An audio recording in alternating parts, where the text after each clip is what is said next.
Midas. Once upon a time there lived a very rich king whose name was Midas, and he had a little daughter whom he loved very dearly.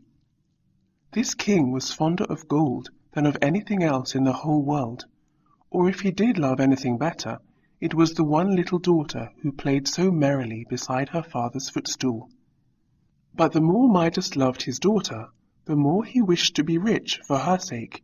He thought, foolish man, that the best thing he could do for his child was to leave her the biggest pile of yellow glittering gold that had ever been heaped together since the world began. So he gave all his thoughts and all his time to this purpose.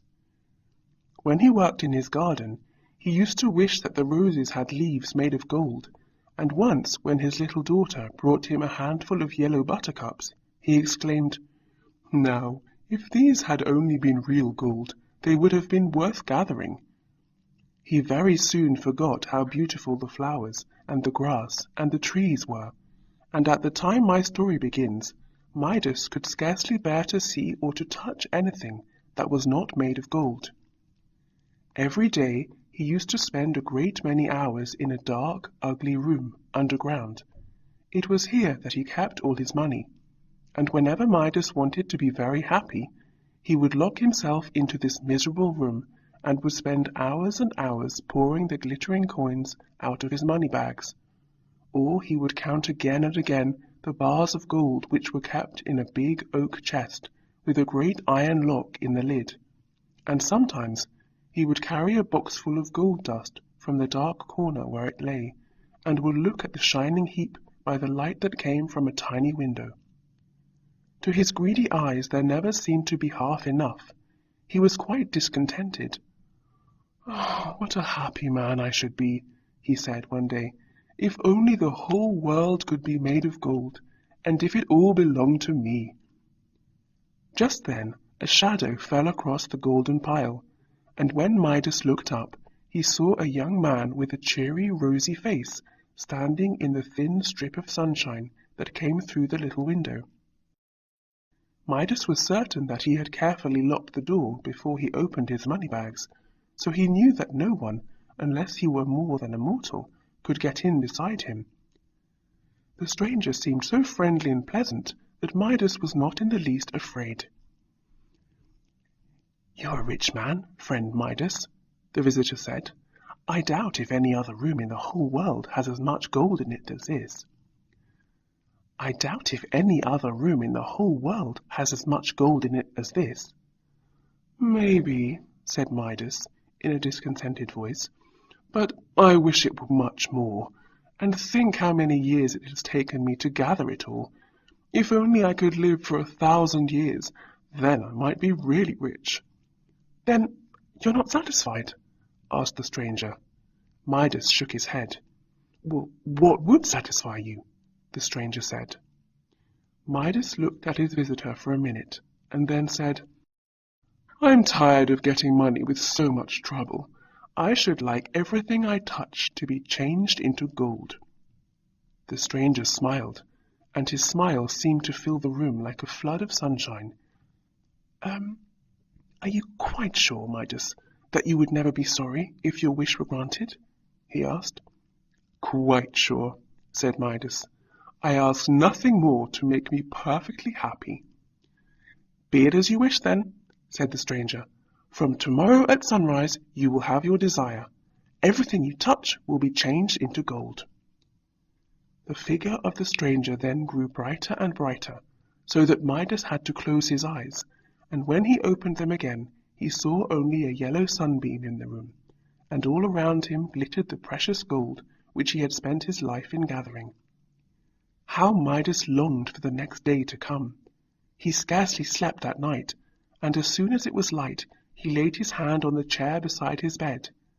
Then he nearly cried when he saw that nothing happened. The chair remained just as it was. Could the stranger have made a mistake, he wondered, or had it been a dream? He lay still, getting angrier and angrier each minute, until at last the sun rose, and the first rays shone through his window and brightened the room. It seemed to Midas that the bright yellow sunbeam was reflected very curiously from the covering of his bed, and he sat up and looked more closely. What was his delight when he saw that the bed cover on which his hands rested had become a woven cloth of the purest and brightest gold. He started up and caught hold of the bedpost. Instantly it became a golden pillar. He pulled aside the window curtain, and the tassel grew heavy in his hand. It was a mass of gold.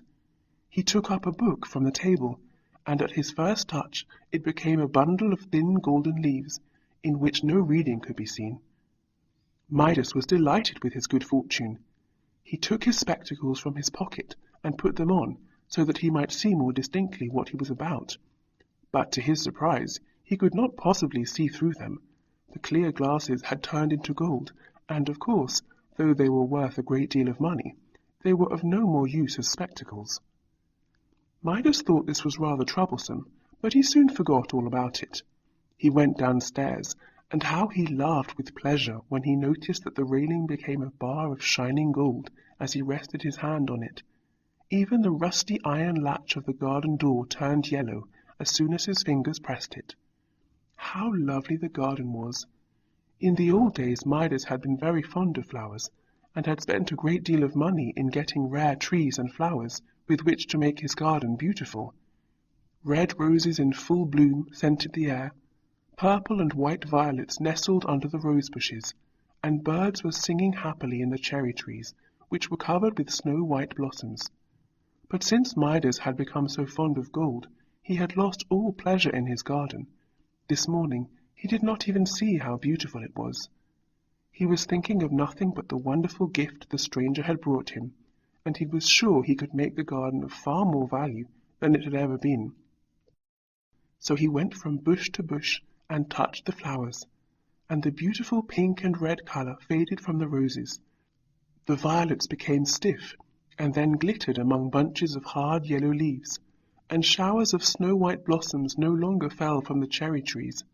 The tiny petals were all changed into flakes of solid gold, which glittered so brightly in the sunbeams that Midas could not bear to look at them. But he was quite satisfied with his morning's work, and went back to the palace for breakfast, feeling very happy. Just then he heard his little daughter crying bitterly, and she came running into the room, sobbing as if her heart would break. "How now, little lady?" he said. "Pray, what is the matter with you this morning?" Oh dear, such a dreadful thing has happened," answered the child.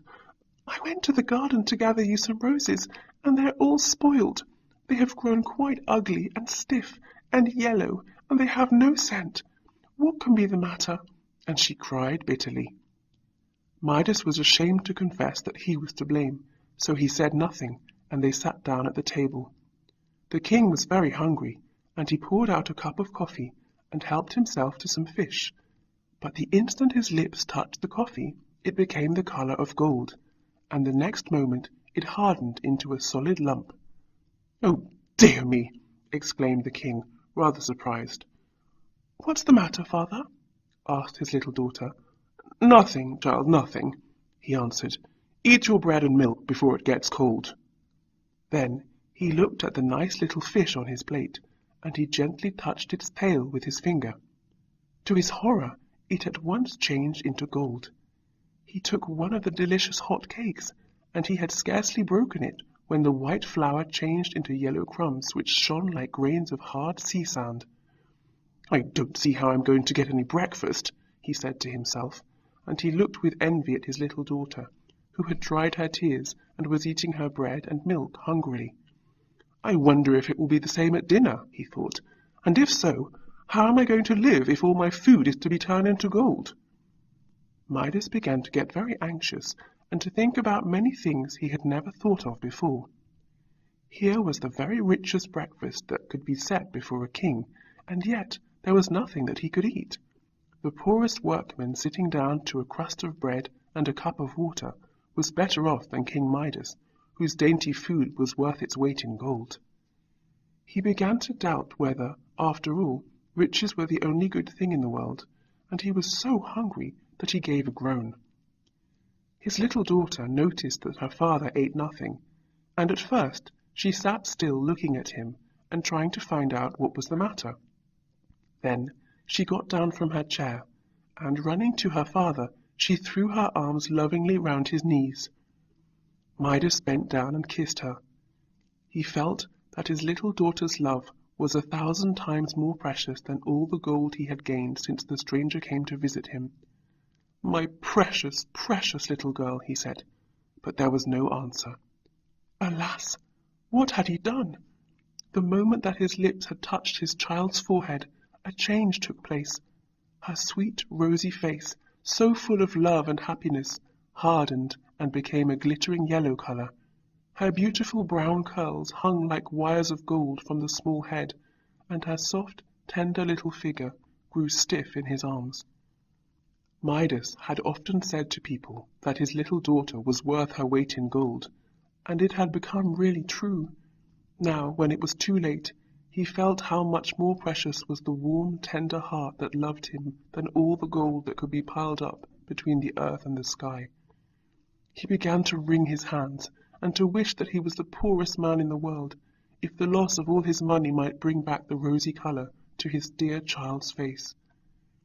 While he was in despair, he suddenly saw a stranger standing near the door, the same visitor he had seen yesterday for the first time in his treasure room, and who had granted his wish.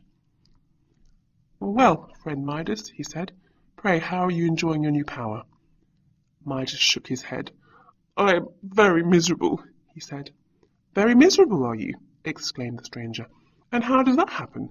Have I not faithfully kept my promise? Have you not everything that your heart desired?"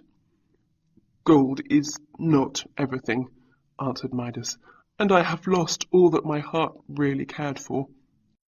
"Ah," said the stranger, "I see you've made some discoveries since yesterday. Tell me truly, which of these things do you really think is most worth? A cup of clear cold water and a crust of bread, or the power of turning everything you touch into gold? Your own little daughter, alive and loving, or that solid statue of a child, which will be valued at thousands of dollars?"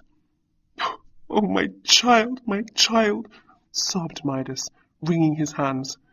"I would not have given one of her curls for the power of changing all the world into gold, and I would give all I possess for a cup of cold water and a crust of bread." "Ah, you are wiser than you were, King Midas," said the stranger. "Tell me, do you really wish to get rid of your fatal gift?" "Yes," said Midas, "it is hateful to me." "Go then," said the stranger, "and plunge into the river that flows at the bottom of the garden. Take also a pitcher of the same water, and sprinkle it over anything that you wish to change back from gold to its former substance." King Midas bowed low, and when he lifted his head, the stranger was nowhere to be seen. You may easily believe that King Midas lost no time in getting a big pitcher. Then he ran towards the river. On reaching the water, he jumped in without even waiting to take his clothes off. "Oh, how delightful!" he said, as he came out with his hair all dripping. "This is really a most refreshing bath, and surely it must have washed away the magic gift." Then he dipped the pitcher into the water, and how glad he was to see that it became just a common earthen pitcher, and not a golden one, as it had been 5 minutes before.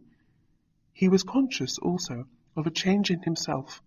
A cold, heavy weight seemed to have gone, and he felt light and happy and human once more. Maybe his heart had been changing into gold too, though he could not see it, and now it had softened again and become gentle and kind.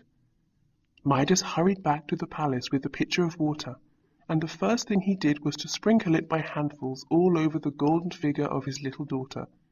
You would have laughed to see how the rosy color came back to her cheeks, and how she began to sneeze and choke, and how surprised she was to find herself dripping wet, and her father still throwing water over her.